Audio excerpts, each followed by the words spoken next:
Quand est-ce que les États-Unis sont intervenus pour restaurer la démocratie?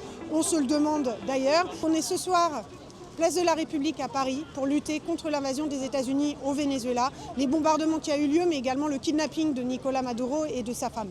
Et ce que l'on veut dire ici, c'est qu'on est ici pas seulement pour le Venezuela, mais pour défendre le droit international. On peut avoir des critiques à faire, mais c'est ce qui nous permet de vivre en société, de vivre en paix.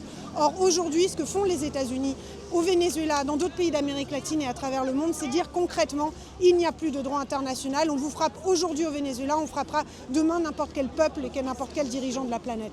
Et ça n'est pas possible. Si la France continue dans la spirale dans laquelle elle a avancé, et comme l'Union européenne, d'être le paillasson des États-Unis, jamais nous n'en sortirons et nous allons tout droit vers une troisième guerre mondiale. C'est ce que nous sommes venus dénoncer ici. Nous voulons le respect des peuples à disposer d'eux-mêmes, la souveraineté des pays, du Venezuela, de Cuba, des peuples d'Amérique latine et des peuples du monde entier. Et c'est à cette seule condition que l'on pourra reconstruire un monde de paix.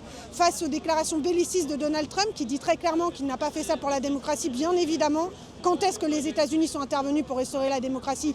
On se le demande d'ailleurs, mais il a bien fait ça pour mettre la main basse sur les ressources du Venezuela. C'est ce qu'il veut faire, les exploiter. Et derrière, il vise directement Cuba en disant que ça pourrait être un des prochains pays dans l'avenir, la Colombie également et d'autres pays. C'est ça que nous sommes venus dénoncer.